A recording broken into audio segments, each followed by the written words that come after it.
तो चलिए एक बार आप सबका फिर से स्वागत करता हूं मैं अपने ही चैनल स्कॉलर्स एजुकेशन पे। आज के इस वीडियो में बात करेंगे क्लास 10th के फर्स्ट पोम के बारे में, और साथ ही साथ मैं बता दूं बाबू कि आपके एग्जामिनेशन में थोड़ी सी चेंजिंग आई है, उसकी भी वीडियो डिस्क्रिप्शन में पड़ी हुई है कि किस तरह के आपके क्वेश्चंस आते हैं। पोम कितने नंबर का आएगा, सेंट्रल आइडिया आएगा कि नहीं आएगा। पहले तो होता था सिर्फ पोम आता था, लेकिन इस बार सेंट्रल आइडिया आएगा, वो कितने नंबर का आएगा, शॉर्ट कितने होंगे, लॉन्ग कितने होंगे, इन सारी चीज़ों पर डिस्क्रिप्शन में आपको लिंक मिल जाएगी। वीडियो पढ़िए, आराम से देख कर समझ सकते हैं। दूसरी सबसे इंपॉर्टेंट चीज़, अगर आपको ये लग रहा हो कि आखिरी दिन पढ़ के हम ठीक है बेड़ा पार करेंगे, तो ठीक ही है, आखिरी दिन पढ़कर आप पास तो हो जाएंगे, लेकिन कदे टॉप नहीं कर सकते। इस बात को हमेशा ध्यान में रखें। तो चलिए बिना टाइम को वेस्ट किए हम शुरू करते हैं। अपने ही क्लास 10th का ये पहला पोम है बाबू आपका, और इसका नाम है आपका डस्ट ऑफ स्नो। ठीक, सबसे पहली चीज़ यानी आपको 4 लाइन का पोम आपका एग्जाम में आएगा, जो कि 3 नंबर में होगा। 110% डाउट है, लेकिन वो 4 याद करने से आपका भला नहीं होगा, आपको करना होगा 8 लाइन, क्योंकि 4 लाइन आपका क्वेश्चन पेपर में दिया होगा, उससे रिलेटेड क्वेश्चन पूछेंगे जिसको हम लोग डिस्कस करने वाले हैं। हो सकता है आपका ये फर्स्ट पोम है, और किसी भी सब्जेक्ट में और किसी भी चैप्टर का फर्स्ट सेकंड थर्ड चैप्टर बहुत ज़्यादा इंपॉर्टेंट होता है, इन्हीं से क्वेश्चन आते हैं। ठीक, तो इसमें बाबू आपका 8 लाइन का पोम है, उस पूरे बुक की सबसे ईजी पोम यही है, याद अगर करना चाहे तो 8 लाइन याद कर लीजिए। 3 नंबर कंफर्म है, 4 आपका एग्जाम में आएगा, जो आएगा वो नहीं लिखेंगे, और जो 4 नहीं आएगा उसी को लिख लेंगे। चलिए एक्सप्लेनेशन में देखते हैं इन्होंने कहना क्या चाहा है। तो इसमें बाबू आपका ये लिखा हुआ है डस्ट ऑफ स्नो, जिसको कंपोज किया है रॉबर्ट फ्रॉस्ट ने। अब वैसे तो डस्ट मतलब होता है कूड़ा करकट, ये कहते हैं डस्ट है बहुत ज्यादा, ठीक है। ऑफ मतलब होता है का, स्नो मतलब होता है बर्फ, यानी बर्फ का धूल नहीं हो सकता, बर्फ में कोई धूल तो जमेगा नहीं। तो बर्फ के यहाँ डस्ट से मतलब है बाबू यहाँ पर टुकड़ा।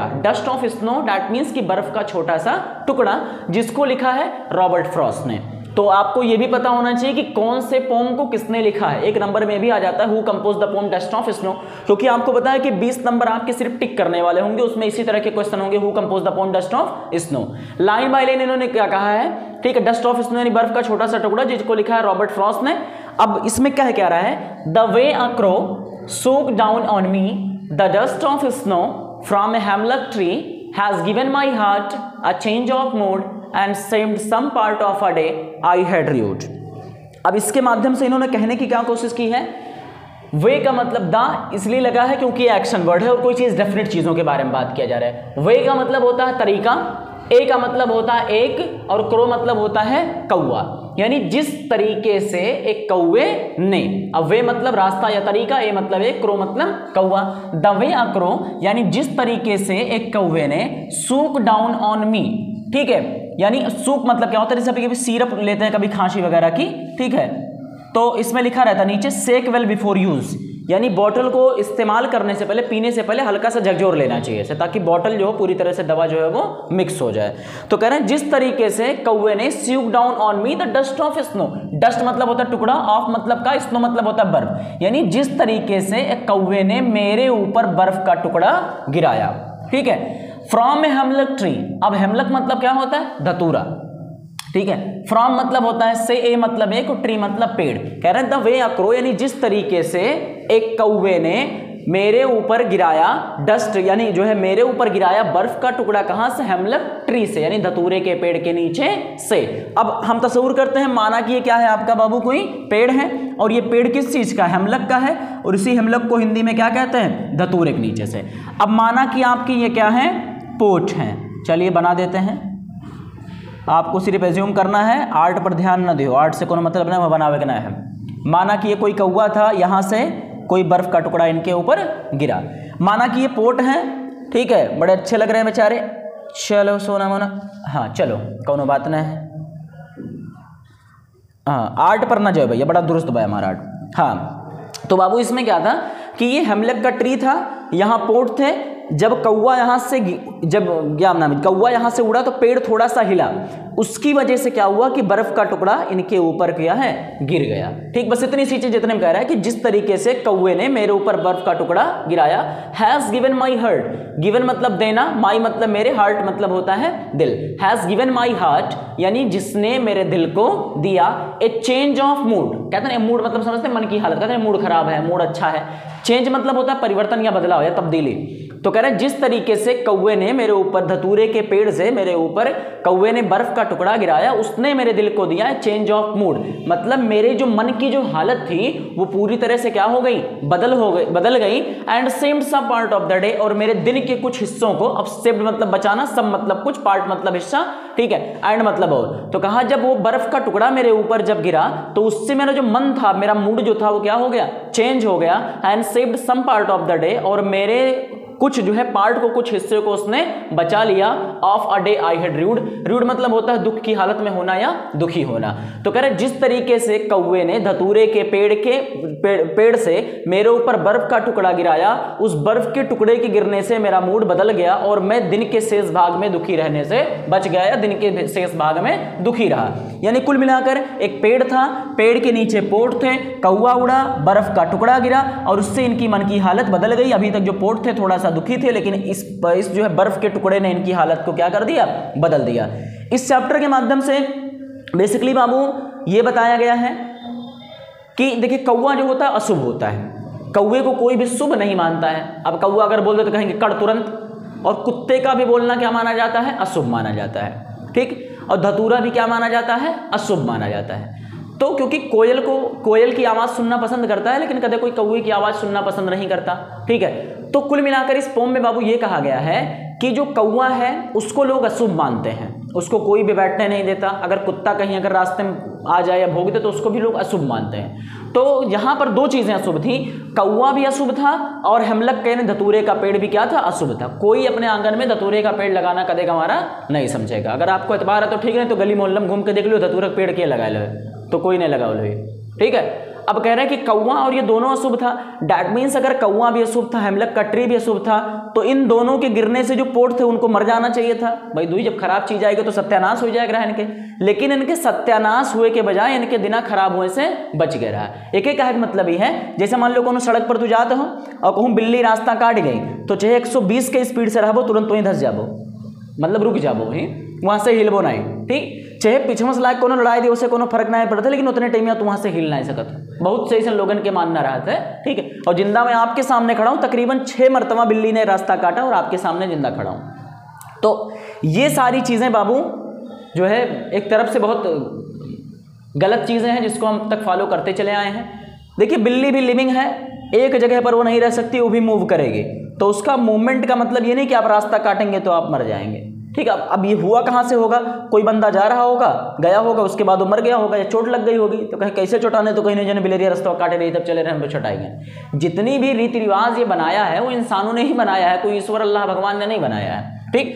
तो कौवा भी अशुभ था और हेमलक भी अशुभ था, तो इन दोनों से इनका तो अशुभ ही होना चाहिए था, ठीक है। लेकिन इनकी जिंदगी में कुछ भी अशुभ नहीं हुआ, बल्कि ये दुखी थे अब तक में और इनका मन पूरी तरह से बदल गया। अब याद करने की जो चीजें हैं, आपको सिर्फ पोम 4 लाइन का रट लेना है। अब देखिए एग्जाम में क्वेश्चंस आपके किस तरह के आएंगे, आपका जो है वो एमसीक्यूज में आपके क्वेश्चंस आएंगे। जैसे पहला क्वेश्चन बाबू पूछ सकता है what fell on the port, कि पोर्ट के ऊपर क्या गिरा। 4 ऑप्शन दे दिया गया, gold, silver, dust of snow, ठीक है, क्रो। अब क्या गिरा था चारों में, 4 ऑप्शन आपको दे दिए गए। अब चारों में से क्या गिरा था, करेक्ट आंसर इसका क्या होगा, डस्ट ऑफ स्नो। अब अगला दे सकता who was sitting on the tree, कि पेड़ पर कौन बैठा था, peacock, parrot, hen, crow. Who was sitting on the tree, who was sitting on the tree, crow, ठीक है। अब इसमें इसी तरह के who composed the poem dust of snow, यानी डस्ट ऑफ स्नो पोम को किसने लिखा है, ठीक है। तो किसने लिखा है, रॉबर्ट फ्रॉस्ट ने। इसमें भी आपको 4 ऑप्शन दे देगा, Robert Frost, Kamala Das, William Shakespeare, none of these. इस तरह के आपके एग्जाम में 20 क्वेश्चंस होंगे तीनों पार्ट्स को मिला करके, तो उस पर आपको विशेष करके ध्यान देना है। OMR सीट पर होगी, OMR सीट कैसे भरा जाता है इसकी भी वीडियो अवेलेबल है, आके आराम से देख सकते हैं। देखो 18 दिन 17 दिन बचा है, तो ये का घूमे में और रील देखे में और क्रिकेट खेले में बेकार ना करो, जिंदगी खराब हो जाएगी। हाँ, अब इसको बाबू देखते हैं 1 बाय 1। इसका आंसर क्या होगा, who composed the poem dust of snow, कि डस्ट ऑफ स्नो पोम को किसने लिखा था, तो हु की जगह पर क्या लिख देंगे, रॉबर्ट फ्रॉस्ट।